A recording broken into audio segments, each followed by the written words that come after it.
final? Yeah, you got finals? Yeah.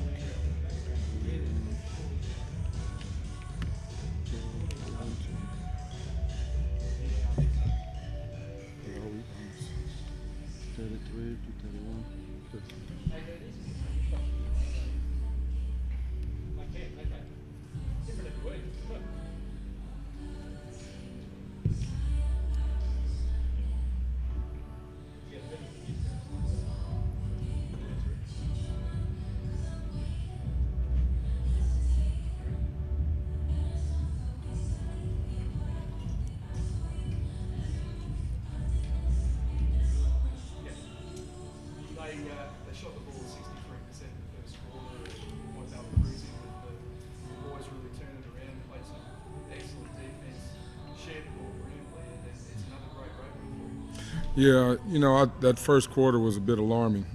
We tried to hold team under 20. They had 25, and they did. You know, they looked like they were hitting things from everywhere, and it was going to be a tough night. But we stuck with it, and that's testament to these guys just sticking with it, trusting in what we're trying to do, and just trying to make them take tough shots for the entire game. What was the difference between that first period? Was it just that they had to trust the process and work it like that? Well, look, they hit. I mean, if you're hitting shots that deep with a hand in your face, you can't make somebody miss. You just can encourage them. But our second line of rotation and our defense was non-existent in the first quarter. So if we got beat, we had a guy stepping up, but it was the next rotation. We just wasn't there in Marriage, and those guys were just laying the ball in way too easy. And they got us for about 8 to 10 points on that, just on that alone in the first quarter, just on rotations, because we want to try to make them drivers because they shoot so well. How impressed were you with Nathan Soapy down the goal, that little cameo and they basically turned it over? Yeah, you know, I thought they did great. You know, we had, 4 rookies on the court at the beginning of the fourth quarter, and they played probably the best defense for 5 minutes that we played for the entire game. We held them to 18 in the last quarter, which was their lowest quarter. But you know, Sobey was in that group, and this fella here was in that group. I thought they did a fantastic job. And you're the only team now that's actually over 500 in the road. What put that team in such a difficult place or head-to-head? Look, you know, when you're dealing with a young group, I can see when we're at home, the expectations for who we are and what we do is so much higher. And when we're on the road, it's us. It's us, and we bond together. We, you know, a lot of talk, but we're at home. The expectations grow for these guys, and they just got to understand that basketball is basketball. But that, you know, that's something that rookies have to understand and get through. And even our senior guys, I think, feel that as well, because I can see a little different move. But we gotta work on that, and just say, look, we're just gonna play our game.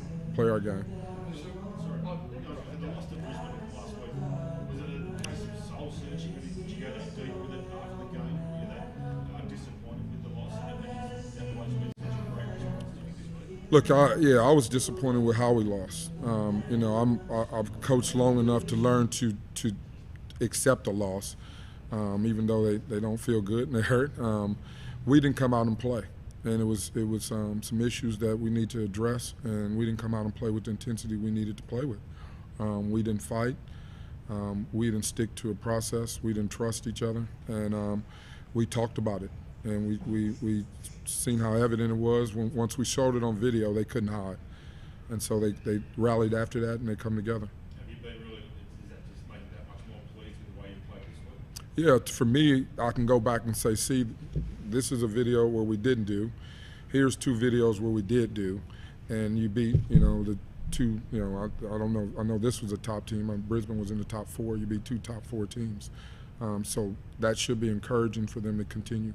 Bottom line, do you see also is that proof for them and for you that they've got the character that they can bounce back and do that? Because they've got to be able to see it themselves they can do it. Once they can see it, you know, they can just kick on. Yeah, definitely. I mean, it's, you know, it's that process. You know, like, you know, I liken these guys as, you know, teaching my daughter how to drive a car. The first time she does it, she's not so confident. She screws up and hit a curve. She's, next she doesn't want to do it. Same with these guys. We hit a little bump in the road. They get a little nervous, and then they, put their foot back on the pedal, and then they go and they're good, and then hit another little bump in the road, and then they get a little nervous again. But then so it's just a process with them. I've been around a bunch of young guys and young talented guys in this league, from Kadee to Gibson to Kyle Adnam, and these group of guys, they're going to be stars in this league at some point. I might not be around, but they'll be stars. I want to take you back to the first game of the season. Joey sort of touched on this. You guys gave up 122, and obviously watched a lot of video. Slowly but surely, sort of come together as a group. How have you actually been able to do that, to stick together and understand that, what you've produced on the court tonight is the standing issue? I mean, the first game, we were prepared for it, but they just happened to be a great night for them. They were hitting top shots.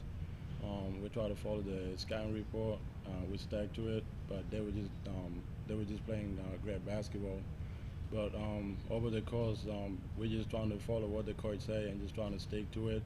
And we got a lot of new guys, so we're just trying to learn from the older guys, and it's going great so far. How have you found your rookie season? It is a step up from playing NCAA ball and playing with some league, obviously, in Vegas. But what's it been like for you in your rookie season? It's pretty different to college. College look a lot faster, but it's not compared to here. Everyone's a lot smarter. So I just trying to learn from the guys like DJ, the captain, Mitch Craig, and just trying to learn from them. They've been around the league for a while, and just trying to take little things on how it can help me process over the year. How much confidence does it give you to you set your own, till probably about the 5-minute mark of the final quarter, and the guys were doing the job, having such an amazing weapon. It says a lot about your club and about your depth, doesn't it? Yeah, well, you take a guy like Adam Doyle, who you guys probably wouldn't know who he is.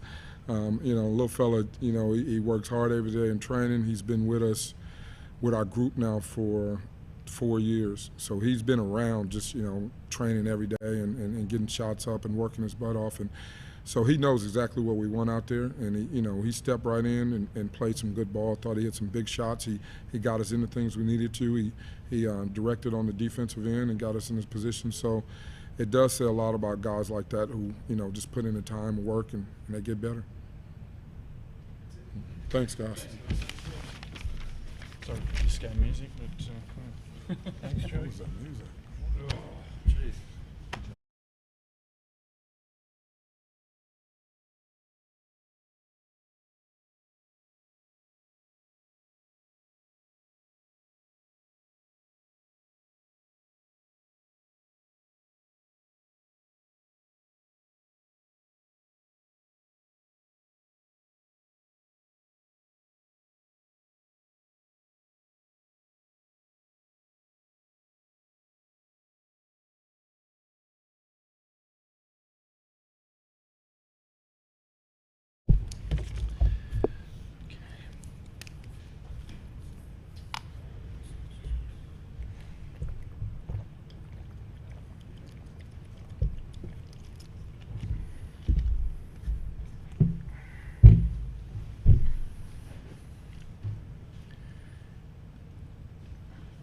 Solid start. You shot 63% from the field in the first quarter, had a nice lead, but never could really establish that big break, could you? Hung around and got you in the end. Yeah, I think that there were some moments there where the game, we could have controlled the game. I think that first quarter that you're talking about, we shot the ball real well, but we had 4 or 5 diabolical turnovers where we just had a bit of an advantage, but we couldn't extend that advantage on just some pretty poor turnovers that led to scoring opportunities for our opponents. I think that also going into the third, 2.5, 3 minutes to go, you're 5 up, miss a couple of free throws, I think it was, and miss a couple of plays. So instead of extending it out to 9 or 10, Daniel Johnson was huge. Him hitting some big buckets kept them hanging around, and then it's no excuse, but certainly fatigue kicked in for us, I think, and it was a tough fight for us. And I think you got to give them a lot of credit for the way they played. They stuck to their guns, weathered a few storms, had a few opportunities where it could have got away from them, but made some huge plays when it mattered most, and deserved their win. They're playing some really good basketball at this point in time, and thoroughly deserved their win in a tough environment for them to play in, and they deserve all the accolades because I think Joey did an outstanding job at both ends of the floor, mixing it up. Early on, our man-to-man looked pretty good when we weren't throwing away, and then took us a while to get established in the zone and got a little bit lazy, but give them full credit for it because they were outstanding. Kev, Drew's never going to use it as an excuse, but I mean, that was an incredibly emotional game down in Melbourne that you guys lost. Did you feel like that had some sort of impact about 48 hours prior to this game? No, I didn't. And I mean, you know, that's, I guess, all there is to it, really. What happened out there from your perspective? I mean, Drew talked about the first quarter turnovers, and there was it just didn't seem like you could grab a hold of the game and kind of played at their tempo. Yeah, I think like Drury said, they did a great job of obviously hitting tough shots, staying in the game. They're talented. And then at the same time, when we needed to dig in and get stops or execute offensively, you know, we got up by 5 or 6 there, and then they get it back, you know, to 1. So I think, you know, those little things add up, and you know, unfortunately, that's what happens. It's another example of this league. I know it's sort of constantly talking about it, but that was supposedly the last place team playing the first place team, and there is no such thing in this league. No, every single game's a battle. I said to the fellas, if you can let me know, if you tell me where the gimme is, because there is no gimme in this league. And I think the last couple of games, even the Melbourne game, although we got tremendous respect for the talent that they have, there are times when I think that we go through and we take possessions off. It's like, she'll be right, we're sort of there, but you're not playing at the level of intensity you need to every single possession when the margin for error is so small. And we can look at our system and our structure and some of the things we do, but both the last 2 games, we've shot 50% against Melbourne United and 40% from the three-point line. I need my glasses, but I dare say it'd be similar. You know, 50% from the field and 41% from the three-point line. So we're getting some good looks, and we're getting some good play, but it's at the other end of the floor that I think that it's concerned me the most the last 2 games.